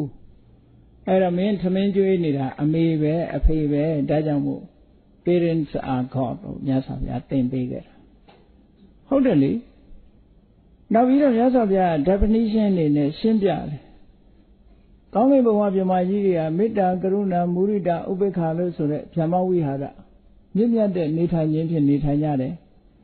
အေးအမေဖေးတွေဟာလည်းသားသမီးတွေပေါ်မှာမြင့်မြတ်တဲ့နေခြင်းနဲ့နေတယ်ကိုယ်သားသမီးလေးပေါ်မှာမေတ္တာထားတယ်ကြီးပွားစေခြင်းနဲ့ဘွဲ့တွေရစေခြင်းနဲ့နော်စတတ်စေခြင်းနဲ့ကြီးပွားတိုးတက်စေခြင်းနဲ့ဒါမိဘရဲ့မေတ္တာအိုသားသမီးမှာဒုက္ခရောက်မယ်ဆိုရင်မိခင်ရဲ့နှလုံးသားဟာနာကျင်ပြီးတော့အကျဉ်းတရားတွေဖြစ်တယ်ကရုဏာသားသမီးလေးကဆောင်းဝဲအောင်သွားလို့တဲ့ဘာဖြစ်တယ်ညာဖြစ်တယ်ဘွယ်ကြီးရသွားပြီကြီးပွားနေပြီဆိုရင်မလေးဝမ်းသာလိုက်တာတချို့မိဘများနော်လူကြားထဲမှာထုတ်ကြွားလို့ကိုမပြီးနိုင်ဘူးမုဒိတာတရားတွေဘေးကတော့နားလည်ပေးရမှာပေါ့သူသားသမီးအကြောင်းတော်ကြောင်းကိုပြောတယ်ဒါပြောသူ့စိတ်ထဲရဲ့ခံစားချက်ကိုထုတ်ဖို့ပြောတာနော်သားလေးကသမီးလေးကဟင်းလေးတစ်ခွက်ပို့လိုက်ရင်ပြောမပြီးတော့ဘူးလူကြားထဲမှာဒါသမီးကပေးထားတာဒါသားကပေးတာနဲ့ဆိုပြီးတော့လူကြားထဲမှာဂုဏ်ယူပြီးတော့ပြောလို့ရှိကြတယ်ဒါမိဘရဲ့စိတ်နဲ့စိတ်ထားပဲအဲ့ဒါမုဒိတာတရားလို့ခေါ်တယ်သားသမီးကကြီးပွားတိုးတက်သွားလို့သူကသူအလုံးနဲ့အကိုင်နဲ့အရှင်ပြေပြီးတော့ကိုကဘာမှဆောင်းရှောက်เสียမလိုတော့ဘူးဆိုတဲ့အချိန်မှာမိဘတွေကဥပိ္ပခာဆိုဖြစ်တယ်အဲ့တော့အချိန်ပိုင်းလေးနဲ့မိဘတွေကသားသမီးပေါ်မှာမေတ္တာဖြစ်တဲ့အချိန်ရှိတယ်ကရုဏာဖြစ်တဲ့အချိန်ရှိတယ်မုဒိတာဖြစ်တဲ့အချိန်ရှိတယ်ဥပိ္ပခာဖြစ်တဲ့အချိန်ရှိတယ်အဲ့တော့ကောင်းကင်ဘုံကဗြဟ္မာကြီးကမေတ္တာကရုဏာမုဒိတာဥပိ္ပခာပွားတယ်ဆိုလို့ရှိရင်သားသမီးတွေပေါ်မှာပွားနေတဲ့ဒီမိဘကသာတကယ်ဗြဟ္မာဖြစ်တဲ့နာပေါ်လို့မြတ်စွာဘုရားဒီလိုဟောတာနော်ဟောနောက်တစ်ခုကမြတ်စွာဘုရားကမိဘဆိုတာဟာတဲ့ပထမဆရာဘဝရဲ့ပထမဆရာကျောင်းသွားမှကျောင်းကလူတွေကကျောင်းကဆရာကျမှဆရာလို့အတိမပြုကြတာတကယ်ကတော့ပထမဆရာဟာအမေပဲအဖေပဲမိဘနှစ်ပါးဟာကိုယ့်ရဲ့ဘဝမှာပထမဆုံးဆရာပဲအဲ့ဒါကိုဗမာလူကပုဗ္ဗာစရိယကိုလက်ဦးဆရာလို့ပြန်ကြတာပေါ့ဘဝမှာပထမဆုံးဆရာပဲဒါကြောင့်မို့လို့သားသမီးမကောင်းမိဘကောင်းလို့ပဲပြောတာပဲနော်တပည့်မကောင်းဆရာကောင်းဆိုတာနောက်ပိုင်းကျမှပြောတာအဲ့တော့သားသမီးရဲ့ပထမဆုံးလူလောကရောက်လာလို့လူပိသအောင်ယဉ်ကျေးအောင်စတင်သင်ကြားပေးတာမိဘပဲဖြစ်တယ်ဒါကြောင့်မို့မိဘဟာဆရာလည်းဟုတ်တယ်မိဘလည်းဟုတ်တယ်ဟောမြတ်စွာဘုရားအဲ့လိုဟောတယ်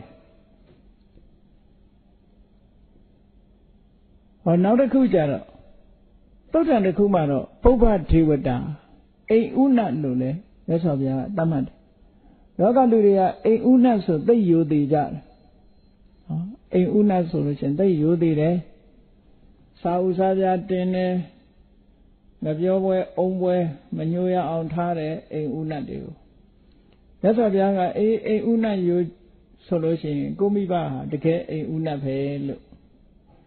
ဒီလိုဆုံးမပေးတာမြတ်စွာဘုရားမိဘရဲ့ခြေဆုတရားတွေနဲ့ပတ်သက်ပြီးတော့အဲ့ဒီလို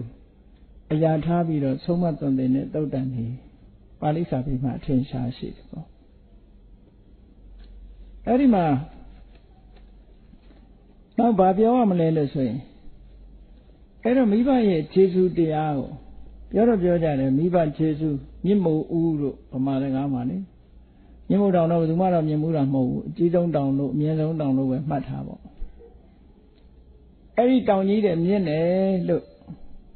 တင်စားပြီးတော့သုံးတဲ့စကားတွေပေါ့အဲ့ဒီမှာမြတ်စွာဘုရားဟောထားတဲ့နေရာမှာမိဘကိုကျေးဇူးဆက်တယ်ဆိုတဲ့နေရာမှာကျေးဇူးဆက်ပုံ2မျိုးပြထားတစ်ခု2မျိုးပြထားတယ်ရှိတယ်ဘလောက်ကျေးဇူးဆက်တုံးဆိုအမေဖေကိုချမ်းသာအောင်ထားတာနံပါတ်1ကအမေနဲ့အဖေကိုလက်ဝဲဘက်ပခုံးနဲ့လက်ရဘက်ပခုံးပေါ်တင်ဒါတော့တာဝန်ယူတဲ့အဓိပ္ပာယ်ကိုပြောတာဖြစ်ပါလိမ့်မယ်နော်အမေဖေကလည်းပခုံးပေါ်ထိုင်းနေညောင်းမှာပေါ့နော်တခါတလေစာတွေဟာမက်တာဖောင်းလောက်တာရှိတယ်လေတခါတလေတိုက်ရိုက်မယူရဘူးအဓိပ္ပာယ်ကဖះကအဖကိုလက်ရပခုံးပေါ်ထားအမိကိုလက်ဝဲပခုံးပေါ်တင်ထားအသက်တရားရှိတဲ့သားသမီးဟာအသက်တရားလုံးလှုပ်ကြွေးတောင်မကုန်ဘူးဆိုတာဘာလုံးမှမလုပ်ဘဲနဲ့အမေဖေကိုပြုစုတောင်မှပဲမိဘကျေးဇူးဟာမကုန်ပါဘူးလို့ပြောတဲ့သဘောမျိုးပေါ့နော်နောက်တစ်ခုကဘာလို့ဆိုရင်ကဘာမြေပြင်တစ်ခုလုံးကိုအစိုးရတယ်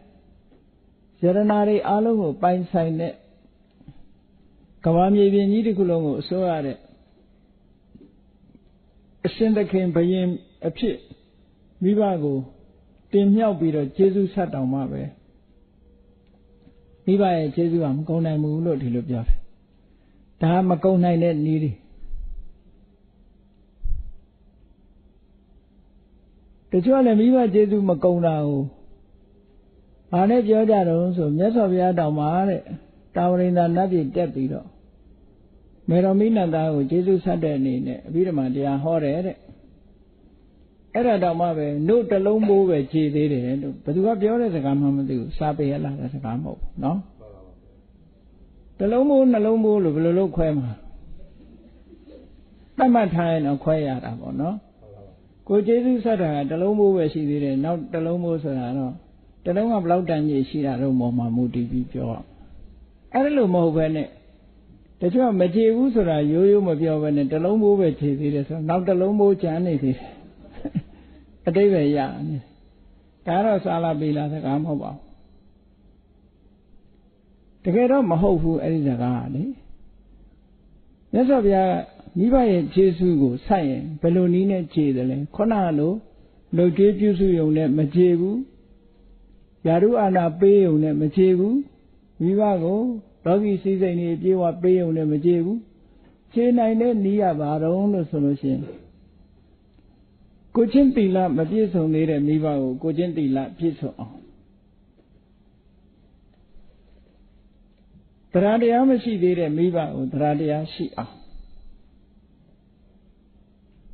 စွန့်ကြဲမှုမရှိပစ္စည်းဥစ္စာနဲ့ပတ်သက်ပြီးနှမျောတွန့်တိုးနေတဲ့မိဘကိုလှူဒန်းအောင်ပညာမရှိသေးတဲ့မိဘကိုပညာရှိလာအောင်အဲ့ဒီလိုဓမ္မဘက်က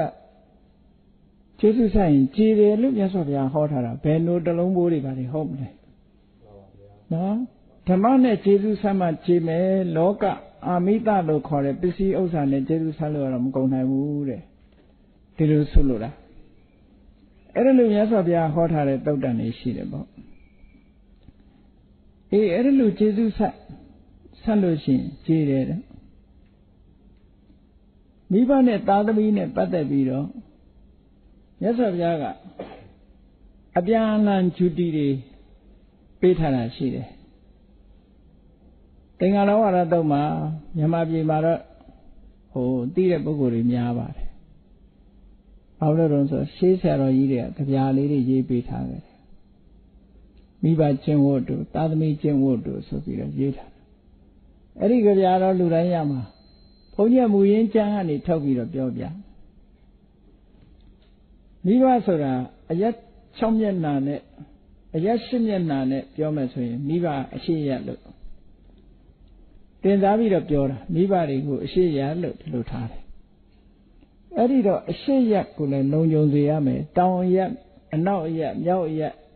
အောက်ရက်အထက်ရက်ဆိုတာဒါတွေကိုလည်းလုံခြုံအောင်နေရမယ်လို့ဒီလိုဖောက်ခင်လှုပ်တဲ့ပုဂ္ဂိုလ်ကတိမ်္ဂါလဆိုတဲ့သူ့သားကိုလိမ္မာအောင်ဆုံးမခဲ့တဲ့စကားအဲ့ဒါကိုအရှိရဆိုတာတကယ်နေထွက်တဲ့အရာလို့သူကထင်ပြီးတော့မနေ့တိုင်းထပြီးတော့နေထွက်တဲ့အရာရှစ်ခိုးနေလို့မြတ်စွာဘုရားကအဲ့ဒါပြောတာမဟုတ်ဘူးတခါတလေတင်စားပြီးတော့လူကြီးသူမတွေကမှတ်လောက်သားလောက်အောင်ဆုံးမခဲ့တာကိုအတိပ္ပယ်တခါကျတော့တိုက်ရိုက်သွားကောက်တယ်တွယ်ဝိုက်ယူရမယ့်ဟာကိုတိုက်ရိုက်သွားကောက်တော့အဲ့ဒါလိုမှားမှားယွင်းနေလို့တော့မြတ်စွာဘုရားအဲ့ဒါပြောတာမဟုတ်ဘူးတဲ့အရှိရဆိုတာမိဘကိုပြောတာအဲ့ဒီမိဘကိုမင်းပြုစုလုပ်ကြွေးရမယ်တဲ့မိဘကိုပြုစုလုပ်ကြွေးတယ်ဆိုတာနံပါတ်1ကပတောနေပြိတ္တာမိအမေဖေကကိုယ့်ကိုကြွေးခဲ့ကိုပြန်ကြွေးရမယ်ဒါတာဝန်ရှိတယ်လို့ဆိုလို့ကိုလှုပ်ပေးခဲ့တာကိုပြန်ကိုပေးဆက်တယ်ဆိုတဲ့အဓိပ္ပာယ်ပေါ့အမေဖေကငါ့ကိုပြုစုလုပ်ကြွေးခဲ့တယ်ကျွေးမွေးဆောင်းရှောက်ခဲ့တယ်သူတို့အိုမေးမစွမ်းရှိတဲ့အခါမှာငါပြုစုလုပ်ကြွေးရမယ်ဒါမိဘအပေါ်မှာတတ်အာသမီတွေဟာဝတ္တရားလို့ဆိုလို့ကြွေးရမယ်နောက်တစ်ခုကကိစ္စနေတံဂရိတ္တမိသူတို့ရဲ့ကိစ္စတွေကိုလုပ်ပေးရတာဝန်ယူပြီးတော့လုပ်ပေးရ on behalf ပေါ့နော်မိဘလှုပ်ရှားရှိတယ်မှန်တယ်များကိုလုပ်ပေးရကိုကတာဝန်ယူရမယ်ဒီလိုဆိုလို့တယ်ဟောနောက်တစ်ခုကဘာတော့ဆိုလို့ရှိရင်ကုလဝန္တံထပိတ္တာမိမိဘတွေဆိုတာရှေးတုန်းကဒီကိုယ့်ရဲ့မိသားစုဆိုတာအတိုင်းဝိုင်းလေးတစ်ခုပဲပေါ့မိဘဆိုတာအတိုင်းဝိုင်းလေးတစ်ခုကုလလို့ခေါ်တယ်အဲ့ဒီမျိုးရိုးဆိုတာဟိုရှေးတုန်းကတော့အမတန်မှထိမ့်သိမ်းဆောင်ရှောက်တယ်ထိမ့်သိမ်းဆောင်ရှောက်လေးရှိကြတယ်မြန်မာပြည်မှာတော့အဲ့ဒါတိတ်ပြီးတော့အလေးမထားတဲ့သဘောရှိသွားတယ်ကိုရီးယားတို့ဂျပန်တို့တရုတ်တို့ကြီးလိုက်လေသူတို့မှမိဘမျိုးရိုးတွေရှိတယ်လီကွမ်ယူဆိုရင်လီဆိုတာအဲ့ဒါသူတို့မျိုးရိုးပဲသူကလီဆိုရင်လီအုပ်စုပဲနောက်ထပ်ကြောက်ဆိုရင်ကြောက်အုပ်စုပဲနော်မောင်းဆိုရင်မောင်းအုပ်စုပဲရှိတယ်ကိုရီးယားတွေလည်းအတူတူပဲရှိရအုပ်စုလေးတွေရှိတယ်အိန္ဒိယနိုင်ငံမှာဆိုလည်းဒီလိုဆာနိန်ခေါ်တာပေါ့နော်အဲ့ဒီလိုအုပ်စုလေးတွေရှိတယ်အဲ့ဒါကိုအမျိုးအနွယ်နဲ့ပတ်သက်လာလို့ရှိရင်သူတို့မျိုးရိုးမှာလိုက်နာကျင့်သုံးရမယ့်ဒလိထုံးတန်းစင်တာတွေရှိတယ်အဲ့ဒါတွေကိုမဖောက်ပြချက်ရဘူးဒီမျိုးရိုးမှာလိုက်နာကျင့်သုံးရမယ့်ဟာတွေကိုလိုက်နာကျင့်သုံးရမယ်အမျိုးအနွယ်ဆိုတာလူမှာအမျိုးကျက်မှာအယိုးလို့ဒီလိုပြောကြတယ်မြန်မာပြည်မှာတော့သိပြီးတော့အမျိုးတန်ဖိုးမထားကြတော့ဘူး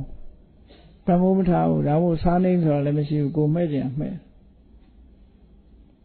အခုမှဇုံတုတ်ကားတွေလို့ဟိုကပေါင်းဆက်တရားပေါင်းဆက်နေဗမာပြည်မှာဟိုနာမည်တွေကြည့်လိုက်လို့ရှိရင်လည်းမျိုးရိုးကပြောက်နေမျိုးရိုးကပြောက်နေဟိုကပေါင်းထားပေါင်းနေပေါင်းထားတာလေအဲ့ဒီပြင်လူမျိုးတွေကြတော့သူတို့အမျိုးချင်းမှမျိုးမတူရင်မရဘူးထိမ့်သိမ့်ဆောက်ရှောက်တယ်သူတို့မှာအစင်လာကြီးတစ်ခုထိမ့်သိမ့်ဆောက်ရှောက်ဗမာမှာတော့အဲ့ဒီဟာမရှိဘူးဒါမို့လို့နိုင်ငံသားတွေကိုနားလည်အောင်ပြောရတော်တော်ခက်တယ်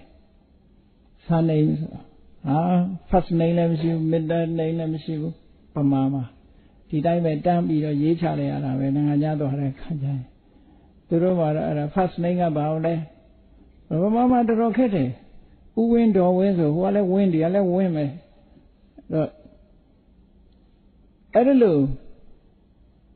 ဒီမှာမျိုးရိုးအစွဲလမ်းမထားဘူးဆိုရင်တခါတခါကျတော့ကိုယ်ကစကိုင်းတိုင်းပြောတာပေါ့ဟေးတို့ဗမာပြည်က freedom ပေါ့ခလို့ချင်တာလုပ်လို့ရ ပို့ပြီးတော့ဆိုးတာတော့ဘုန်းကြီးတွေပရိတ်ရွတ်ပြီဆိုလို့ရှိရင်နော်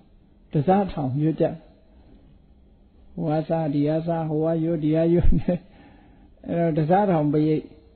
ညီအောင်မရွတ်နိုင်ဘူးဒီမှာဘုန်းကြီးဒီပြည့်ဘုန်းကြီးတွေဒီနားနိုင်ငံတွေအကုန်သွားကြည့်အကုန်ကြီးတတန်နဲ့ထွက်လာသူတို့မှာ training ကိုရှိတယ်ထိုင်းနေပါလို့ဆိုအကုန် training ရှိတယ်တီဟိုမှာလည်းပဲ training ရှိတယ်ဒီပြည့်နိုင်ငံတွေမှာပရိတ်ရွတ်တယ်ဆိုတညီတယ်ဗမာပြည်မှာညှိတယ်မရဘူးတစားထောင်နှစ်စားထောင်နဲ့အဲ့တော့ဘုန်းကြီးတော့မတတ်နိုင်ဘူးဟိုကမညီတော့လာခဲ့ရင်မခဲ့ရင်လည်းတို့နိုင်ငံ free style လို့မင်းတို့နိုင်ငံလွတ်လပ်တယ်လို့မင်းတို့အကုန်လုံးမင်းတို့လိုလမ်းရိုးကြီးတိုင်သွားတာမဟုတ်ဘူးလို့တို့နိုင်ငံအားလုံးဟာ free ပဲလို့အဲ့ဖြစ်တဲ့ဘက်ကတော့ဂုံယူရတာပေါ့အခုနိုင်ငံအလျှော့တော့ပေးလို့တော့မရဘူးအဲ့ဒီလူတွေဗမာပြည်မှာမျိုးလည်းပဲ free ပဲအကုန်လုံးနော်ဘာမှစီးနဲ့ကမ်းနဲ့တတ်မှတ်ထားတာမရှိဘူးတခုတော့ကောင်းတယ်အစွဲလန်းတော့မရှိဘူးတို့နိုင်ငံတိတ်ကောင်းတယ်ပဲ attachment မရှိဘူးသူတို့ကြတော့ attachment ရှိတယ်အမျိုးမတူလို့တို့ဘာတို့ဒါတွေကအမတန်မှစွဲလန်းနေရှိဒီမှာအဲ့ဒီစွဲလန်းမရှိဘူးဒီဟိုတို့ဘာလို့ဆိုလို့ရှိရင်သူကဘုရားဘာသာနိုင်ငံဖြစ်ပေမဲ့လို့သီရိလင်္ကာနိုင်ငံမှာစခွဲခြားမှုကရှိတယ်ဒါမို့ဒီဟိုမှာတန်ခါးဂိုင်း၃ဂိုင်းရှိတယ်အဓိကဂိုင်းကြီးက၃ဂိုင်းရှိတယ်ရှာမဏိကာယဆိုရယ်ရှမ်းဂိုင်းရယ်မြန်မာပြည်ကသွားတဲ့အမရပူရနိကာယအမရပူရဂိုင်းရယ်နောက်ပဲခူးကသွားတဲ့ဓမ္မညနိကာယဓမ္မညဂိုင်းရယ်ဂိုင်း၃ဂိုင်းရှိတယ်ဗမာပြည်ကသွားတာ2ခုရိုးရရသွားတာ1ခုအဲရိုးရရသွားတဲ့ရှမ်းဂိုင်းကသူစမ်းမြင့်မှလက်ခံသူတို့စီမှာလည်းပဲဇက်ခွဲခြားမှုရှိတယ်ဇက်နှိမ်ဆိုရင်လက်မခံဘူးသူတို့ထဲမှာသူတို့ချင်းချင်းကြတော့သိတယ်ဇက်မြင့်တို့ဇက်နှိမ်တို့နာမည်မဲ့ကြတဲ့ကသူတို့မှမဲ့ရဘယ်လိုမဲ့တုံးဆိုရင်ဇက်နှိမ်နေဆိုရင်ဓာတဆိုတဲ့နာမည်ထည့်မဲ့ဒါမို့ကရုဏာဒါသတို့ဘုန်းကြီးတို့ဒီမှာသွားပြီးတော့ကျောင်းတက်တုန်းကဒီ post graduate မှာ director ဆရာကြီးကကရုဏာဒါသလို့ခေါ်တယ်ဒါသဆိုတာဇာတ်နှိပ်ပဲအဲနာယကဆိုလို့ရှိရင်တော့ဇာတ်မြင့်သူကအဲ့ဒီမဲ့ကျင်နိုင်မဲ့လို့မရဘူးဒါသမျိုးကဒါသမျိုးပဲမဲ့လို့ရတယ်နာယကမျိုးပဲမဲ့လို့ရတယ်ဗန္ဒရနာယကတို့ဘာနာယဒိဋ္ဌနာယကတို့ဆိုတာတွေကသူ့နာမည်နဲ့သူမဲ့ရမျိုးရိုးတိုင်သွားတယ်သူအခုခေတ်တော့သိပြီးတော့မလိုက်ကြဘူးနည်းနည်းခိုးမဲ့တယ်လို့ကြားဘူးတဲ့ခုတော့မျိုးရိုးဖြောက်ပြီးတော့ဒါပေမဲ့လို့သူတို့ကသိကြတယ်သူတို့နိုင်ငံမှာလက်မခံဘုရားဘာသာဖြစ်ပေမဲ့လို့ဒီဟိုနိုင်ငံမှာစခွဲကြမှုအိန္ဒိယမှာတော့ပိုဆိုးတယ်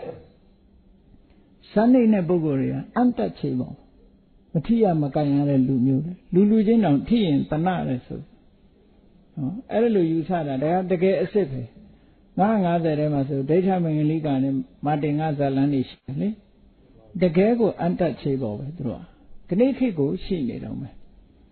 အဲ့တော့ဗမာပြည်မှာတော့ကံကောင်းတယ်ဗောဒါတွေမရှိတာနာယကမဲ့ဒါသမဲ့ဗမာပြည်ကိုကြိုက်တယ်လို့မဲ့ကြတယ်နော် free တခုအပြည့်တော့ကောင်းတယ်အတိယမှာမရှိဘူးတခါတော့ကဘုန်းကြီးတို့ရှိနေတော့ကပရိမဒါသသမတာကြီးကရွေးကောက်ပွဲကနေနိုင်လာတော့ UP ပါတီကပရိမဒါသသမတာနာမည်ပရိမဒါသဆိုတာပေမဒါသပဲပေမဆိုတာချစ်ခင်မြတ်လို့ဒါသကျွန်လို့အဓိပ္ပာယ်ရတယ်နော်အော်တခါတော့သူကမိန်ကုန်းပြောတယ်သူကသမတာတဲ့သမတာဖြစ်တဲ့အတွက်ကြောင့်သူကတိုင်းလူပြည်သားတွေကို service လုပ်ပါတယ်ပေါ့သူက service လုပ်တယ်ဒါမို့လို့ပြည်သူရဲ့အလိုအကျွေးဆိုပြီးတော့သူကအဲ့ဒီလိုနာမည်အဓိပ္ပာယ်ဖွင့်တယ်တကယ်တော့သူကတိုင်းပြည်ရဲ့အကြီးအကဲနာယကဖြစ်တဲ့ကြောင့်သူ့ကိုတကယ်ခေါ်တဲ့နာတော့ပရိမနာယကလို့ခေါ်ရမယ်လို့သူကပြောတယ်ဟိုင်းသမတာကြီးအဲ့လိုပြောတာသူကစကားပြောလွန်ကောင်းတယ်အဲ့ဒီလိုသူ့ရဲ့မူလနာမည်ကတော့ပရိမဒါသပဲပရိမဒါသအဲ့နာမည်တွေကလည်းတခါကြတော့သတင်းစာတွေကမှန်အောင်မရေးတတ်တဲ့အခါကျတော်တော်ခက်တယ်ဇေယဝဒနာဆိုပါဠိစကားနဲ့ဆိုရင်ဇေယဝဒနာပဲ အဲ့သူ့ရဲ့အရင်သမ္မတကဇယဝဒနာအဲ့ဒါကိုအင်္ဂလိပ်လိုစလုံးပေါင်းထားတယ်အင်္ဂလိပ်စလုံးနဲ့ဒီဇယဝဒနာဆိုတဲ့စကားလုံးကိုပဲပေါင်းထားတယ်အတန်ထွက်တော့ဇယဝဒနာလို့ထွက်ရဗမာပြည်ကသတင်းစာတွေတည်းရေးတော့ဘယ်လိုရေးလို့ဆိုဂျာယာဝါရိနေလို့ရေးထားတယ်အဲ့ဒါမှဝေးတယ်အဓိပ္ပာယ်လည်းမရှိတော့ဗန္ဒရာနာယကကိုဗန္ဒရာနိုင်ကေးလို့ရေးတယ်နော်အခုဘယ်ထဲမှာပကံကဖရာတဆူရေးထားတာအပေယတနာလို့ရေးထားအပေဆိုတဲ့စကားလုံးကတော့တကယ်ကတော့မကောင်းဘူးအပါယအပေပဲနော်အပေငရဲကြတယ်တကယ်တော့အမှန်ကတော့အဘယရတနာကိုတီယိုတွေကဒီကနေ့ဖတ်တဲ့အခါအဘေးရတနာလို့ဖတ်တယ်သူတို့အဘေးရတနာဆိုတာအဘယရတနာပဲဘေးကင်းတဲ့ယရနာလို့ဒီလိုအဓိပ္ပာယ်ရအဲ့ဒီအဓိပ္ပာယ်နဲ့ရေးတာမှဲ့တဲ့စကားလုံးကိုအဓိပ္ပာယ်ကြီးပြက်ပြီးတော့အပေယတနာဖြစ်သွားတယ်လို့ပဲသူတို့စီမှာတီယိုမှာသွားကြည့်လို့ရှိရင်ခဏစီဒီနာမည်တွေမှဲ့တော့မယ်အဘေးရတနာလို့မှဲ့တယ်ဝိဇယကိုဝိချေလို့မှဲ့တယ်ခေါ်တယ်သူတို့ကဝိချေကုမာရတုံကဆိုတာအဲ့မှာရုပ်ရှင်မင်းသားပဲအဲ့ဒါလူတွေရှိတာပေါ့အဲ့တော့စကလုံးတွေကလည်းသူကနဲ့သူဆိုရင်တော့အဓိပ္ပာယ်ရှိတယ်အေးဗမာပြည်မှာတော့ဒီကနေ့ခေတ်မှဲ့လိုက်ကြတဲ့နာမည်တွေဟာဘာနာမည်မှန်းကိုမသိဘူးဘာနာမည်မှန်းမသိဘူးစလုံးပေါင်းတွေကလည်းတော်တော်ထူးဆန်းတဲ့ဟာတွေနော်တော်တော်ထူးထူးဆန်းဆန်းစိတ်ကူးကတော့လည်းကောင်းကြတာပဲနော်အဲ့ဒါလို့လွတ်လွတ်လပ်လပ်ကြီးနေပြီးတော့လွတ်လွတ်လပ်လပ်တွေးခေါ်ပြီးလွတ်လွတ်လပ်လပ်ပညာသင်ပြီးတော့ဆိုရင်တော့လည်းတစ်မျိုးတော့ကောင်းတာပေါ့နော်အဲ့တော့သို့တော်လည်းပဲလူတွေမှာအခုမိဘတွေကကြည့်လေကုလဝန္တောကုလဝန္တန်ထပိတ္တာမိကိုယ်မျိုးရိုးကိုထိမ့်သိမ်းဆောက်ရှောက်မယ်ဆိုတာတော့ရှိရမှာမရှိဘာမှကြံမှာမဟုတ်တော့ဘူးနော်ကိုယ့်ရဲ့မျိုးရိုးဆိုတာထိမ့်သိမ်းဆောက်ရှောက်တဲ့နေဒါကအစွဲလမ်းမဟုတ်ဘူးလောကီနဲ့လောကုတ္တရာမတူဘူးလောကီနဲ့လောကုတ္တရာမတူဘူးလောကုတ္တရာကြတော့ free ပဲလောကီကြတော့ထိမ့်သိမ်းဆောက်ရှောက်ရတယ်ဒါတွေကထိမ့်သိမ်းဆောက်ရှောက်အောင်မယ်အဲ့တော့မို့ဆိုရင်ဗမာဆိုတာပျောက်သွားမှာပေါ့ထိမ့်သိမ်းဆောက်ရှောက်မှုမရှိရင်ပျောက်သွားဒါကြောင့်မို့မိဘတွေကဒီသားသမီးကဒါတွေကိုထိမ့်သိမ်းဆောက်ရှောက်ရမယ်တဲ့ကိုမိဘရဲ့မျိုးရိုးထိမ့်သိမ်းဆောက်ရှောက်ဆိုတော့ဘီစပတ်ကြီးနဲ့ဟိုဝတ်မှာဒီလိုပြောတာမဟုတ်ပါဘူးအဝတ်အစားနဲ့ပတ်သက်ပြီးတော့ကတော့ဒါခေရည်စည်းကြောင်းလို့ပြောကြတယ်ပြောပေါ့ဘုန်းကြီးတို့ရွာမှာဆရာတော်ကြီးတစ်ပါးရှိတယ်ဘုန်းကြီးတို့ဇာတိရွာအကြောင်းအဲ့ဆရာတော်ကြီးကခေရည်စည်းကြောင်းကိုပိတ်တာပေါ့သူကြိုးစားတာပေါ့ဗမာရဲ့ယဉ်ကျေးမှုကိုထိမ့်သိမ်းတာဘယ်မှာသွားထိန်းနှုံလို့ဆိုတဲ့အခါမှာခေါင်းမှာထိန်းတာပေါ့အဲ့ဒီကကျောင်းသူလေးတွေကျောင်းသားလေးတွေကဘာလုပ်ရအောင်ဆိုစတုံးကလေးတွေနဲ့နေရတယ်ဗမာရဲ့ယဉ်ကျေးမှုဆိုပြီးတော့အဲ့စတုံးကိုသွားထိန်းတယ်ဒီပြတော့မထိန်းဘူးအဲ့သူကျောင်းနေလို့ချင်းစတုံးနဲ့မှလက်ခံဘိုးကေဆိုလက်မခံဘူးအဲ့လိုလုပ်တာနောက်ကျောင်းသားတယောက်ကဘိုးကေလေးဖြစ်လာနောက်ကြတော့အဲ့ဒီစတုံးတွေအကုန်ပြောက်ပြီးဘိုးကွေတွေရောက်သူလည်းလက်လျှော့သွားမတတ်နိုင်တော့ခေရည်စည်းကြောင်းကလည်းပိတ်လို့တော့မရဘူးရည်စည်းကြောင်းဆိုတာအရှိန်အဟုန်နဲ့လာတာတော့ပိတ်ရင်စီကျိုးတာပေါက်ဖြစ်မှာပေါ့အဲ့တော့တကယ်ထိရမှာတော့ကိုချင်းတရားနဲ့အတွေးခေါ်တော့ထိရဝဋ္ဌာပြုတာကတော့ဒီလောက်ကြီးခေအနေထားလိုက်အဝတ်စားဆိုတာပြောင်းမှာပေါ့အဲဒီကနေ့ခေတ်ကလူတွေကပကန်းခေတ်ကအဝတ်ဘယ်ဝတ်မလဲနော်ပကန်းခေတ်ကအဝတ်လို့ဘယ်ဝတ်တော့မလဲဒီလူတွေရဲ့ခေါင်းကိုအခုကခေါ်ကြတဲ့ဘိုကေလို့ခေါ်လာတာပဲကိုကေမှရှိမှမရှိတော့အဲ့ယဉ်ကျေးမှုဆိုတာရုပ်ဝတ္ထုကိုမတတ်မှတ်ဖ ೇನೆ ယဉ်ကျေးမှုဆိုဒီမှာစိတ်နေသဘောထားနဲ့ကိုချင်းတရားဟာအဓိကအရေးကြီးတဲ့ယဉ်ကျေးမှုတစ်ခုပဲဗမာရဲ့ယဉ်ကျေးမှုကဘာလို့မိဘကိုယူသေးတယ်လေးစားတယ်ဆရာသမားတွေကိုယူသေးတယ်လေးစားတယ်လူကြီးလူမကိုယူသေးတယ်လေးစားတယ်ဒါဗမာရဲ့ယဉ်ကျေးမှုပဲအဲ့ဒီယဉ်ကျေးမှုလေးတော့မပြောင်းအောင်ထိရမှာပဲ မပြောင်းအောင်ထိန်းအောင်ကျန်တာတွေသွားထိန်းတော့ရမယ်မထင်ဘူးနော်ကျန်တာတွေထိန်းရင်တော့ထိန်းတဲ့လူပဲရှုံးမှာပဲအဲ့ဒါတော့ခေါင်းကလည်းပြောင်းနေတယ်လို့ပြောင်းမှာပဲအဝတ်ကလည်းဝတ်ချင်တယ်လို့ဝတ်မှာခုကနေ့ဆိုလို့ရှိရင်ဘုန်းကြီးတို့တော့မကွဲတော့ဟာကိုရီးယားကဧည့်သည်တွေလားဘယ်ကဧည့်သည်တွေတုံးလို့မိန်းကလေးတွေဆိုလမ်းတွေ့ကိုရီးယားတွေလားဘာလားဒီလိုအောင်းမေးရတယ်ပေါ့ဟိုတီဟိုရောက်ခါစားတော့ကတီဟိုရောက်ခါစားတော့ကတီဟိုကလူတွေမေးတယ်ဘုန်းကြီးကိုပထမဆုံးအိန္ဒိယနေပြီးတော့တီဟိုဝင်တော့ immigration ဘုန်းကြီးဆိုတော့ဦးစားပေးတဲ့အနေနဲ့ရှေ့ကိုလာပါလို့ခေါ်လိုက်ပြီးတော့အဲ့မှာ immigration ရာရှိကပြောတော့ are you Japanese ဘုန်းကြီးကိုဂျပန်လားလို့မေးအဲ့ကြမင်းဂျပန်နဲ့ဗမာမကွဲဘူးလားလို့ကိုယ်စိတ်ထဲမှာအောင်းမေးတယ်ပေါ့နောက်ကျတော့နေတဲ့အခါကိုယ်တိုင်မကွဲတာဖြစ်လာတယ်နောက်ပိုင်းကျတော့ဘာလို့လဲဆိုအဝတ်တွေကတူးလာဗမာเจ้าလာတာဗမာတွေလည်းလာတဲ့ကိုရီးယားတွေလည်းလာဟိုနေထိုင်းတွေလည်းလာတယ်ဗမာကြသွားပြီးအင်္ဂလိပ်လိုပြောမိပြီးတော့ထိုင်းကြတော့ဗမာနဲ့သွားပြောမိနေအဲ့ဒါလိုမှားရင်းလာတော့မှငါတို့လည်းမကွဲတော့ပါလားလို့ကိုသိလာတယ်ဒီအတိုင်းကလူတွေကရုပ်ကသွားတူးတာဟိုအဝတ်စားပြောင်းလိုက်တာနဲ့တပြိုင်နက်ပုံသဏ္ဍာန်ပြောင်းလိုက်တာနဲ့တပြိုင်နက်မသိတော့ဒါကြောင့်မို့လို့တကယ်အရေးကြီးဆုံးကတော့ကိုယ့်ရဲ့စိတ်နေသဘောထားကိုယ့်ရဲ့ယဉ်ကျေးမှုဆိုတာမိဘကိုယုံသိလေးစားတာတို့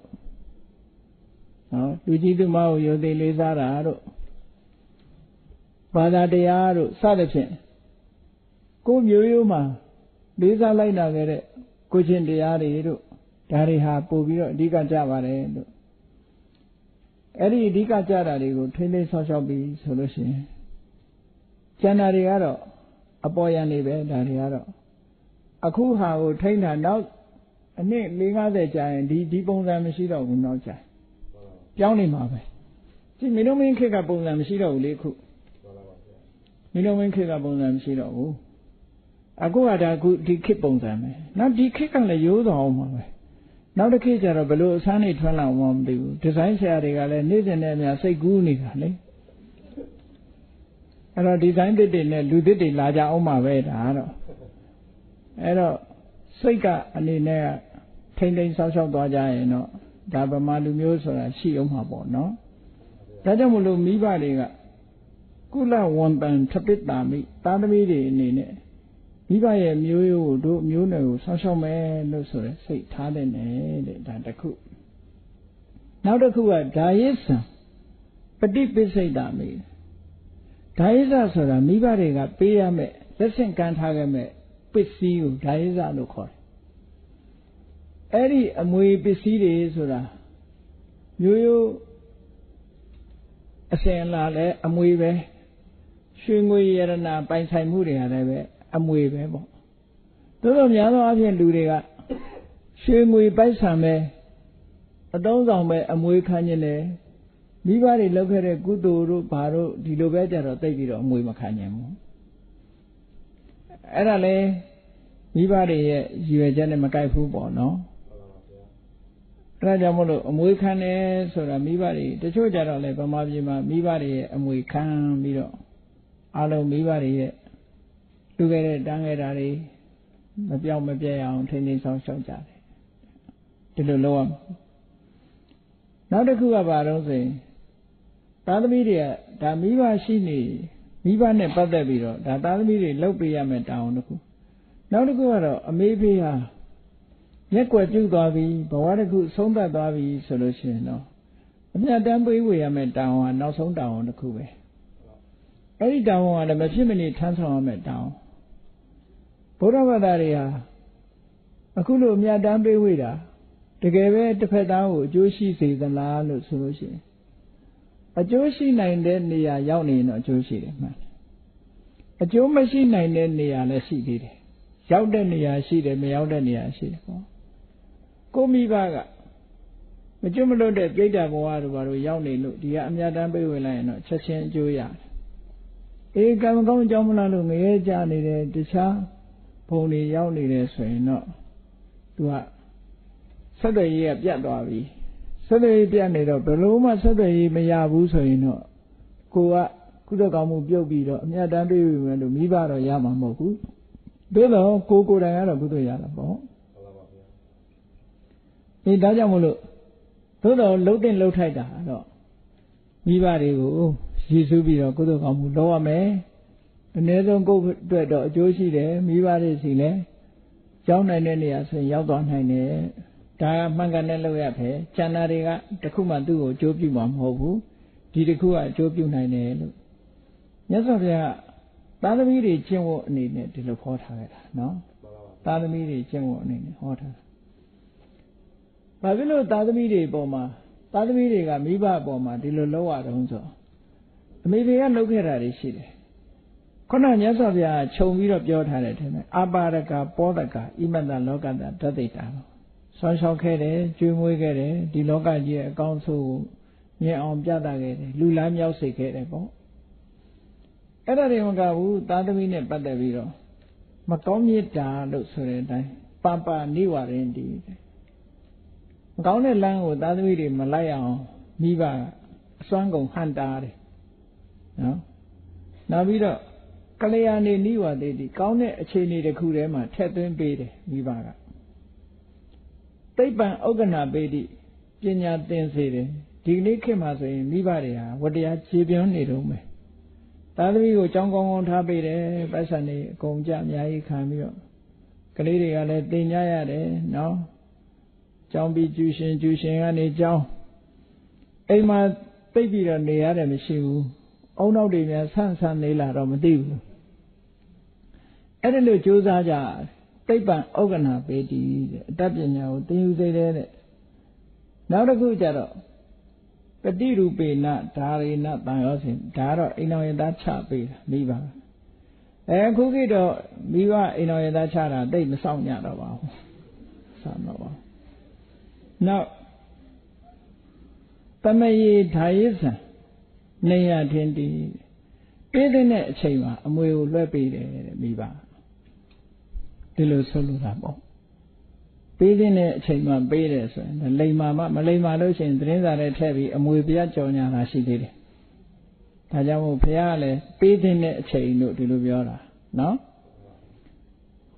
အဲ့ဒါလို့မြတ်စွာဘုရားမိဘနဲ့ပတ်သက်တဲ့စကားတွေဟာ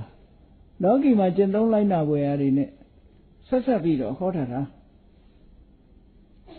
နောက်မြတ်စွာဘုရားကမိဘနဲ့ပတ်သက်ပြီးတော့မလုပ်ကြွေးဘူးဆိုရင်သားသမီးတွေကိုမှတ်လို့သားလောက်အောင်ကိုပြောထားတဲ့စကားတွေရှိသေးတယ်ဆုံးမထားတဲ့စကားတွေယောမတရံပိတရံဝါစိဏကံကတရွတ်ဖနအမေနဲ့အဖေအိုမင်းမစွမ်းဖြစ်ပြီးတော့အရွယ်ကြီးပြီးအရွယ်လွန်သွားတဲ့အချိန်မှာတဲ့ပဟုတန်တော်နဗရတိတတ်နိုင်ရဲ့သားနဲ့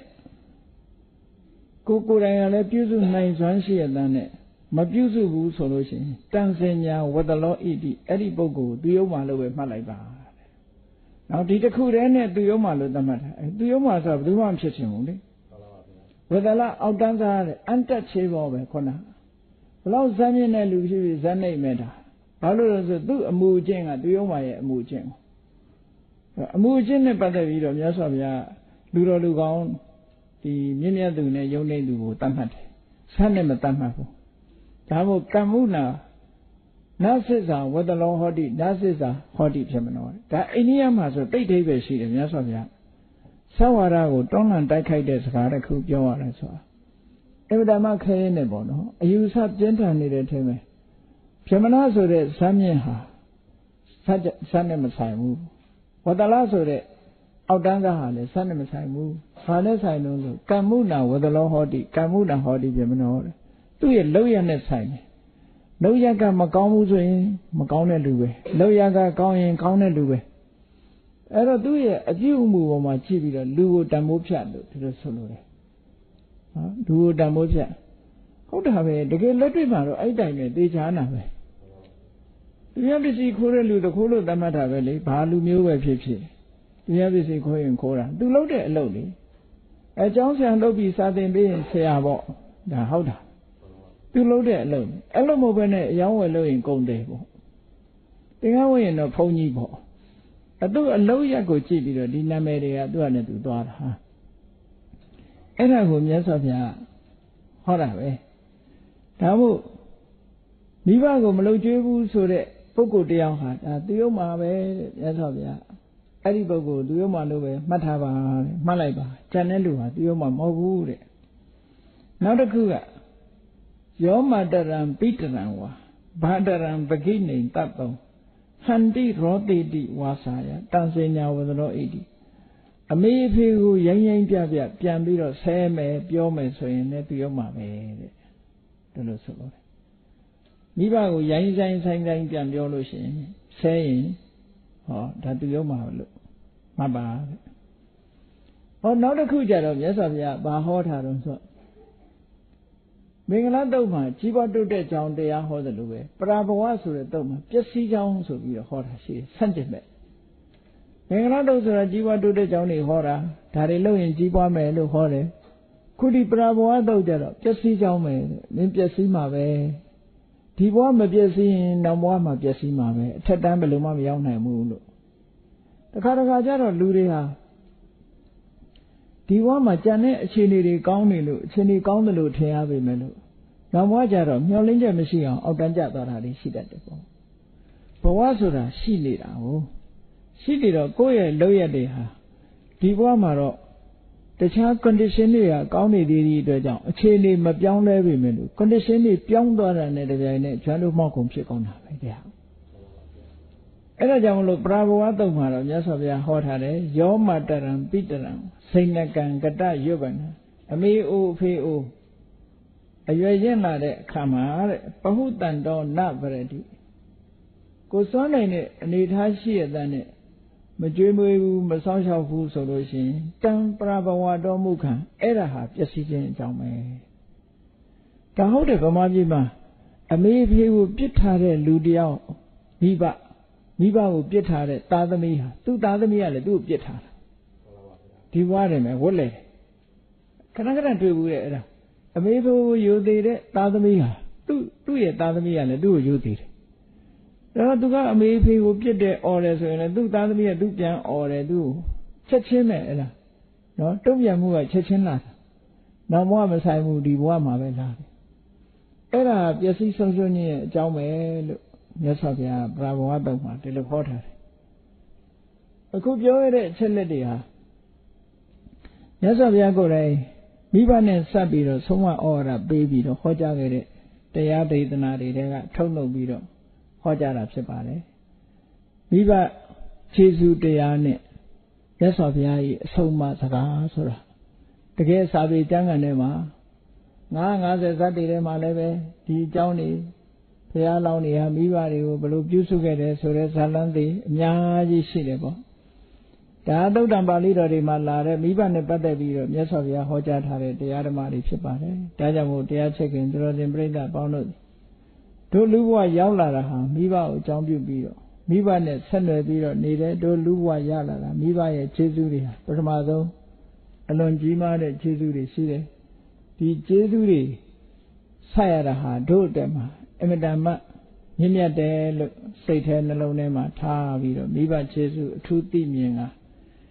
တက်ရှိထင်ရှားမိဘများရှိတဲ့ပုဂ္ဂိုလ်တွေကမိဘကိုပြုစုလုပ်ကြွေးကျေးဇူးဆက်လို့တမလွန်ဘဝမိမိတို့ရဲ့မိဘတွေတမလွန်ဘဝပြောင်းသွားပြီဆိုလို့ရှိရင်လည်းမကြာခဏကုသိုလ်ကောင်းမှုလုပ်ပြီးတော့အမြတ်တမ်းပေးဝေခြင်းဖြင့်မိဘရဲ့ကျေးဇူးကိုဆက်ကြရမယ်ဆိုတာကိုကိုယ်စီသဘောကျပြီးတော့ကြိုးစားလိုက်နာနိုင်ကြပါစေကုန်သတည်း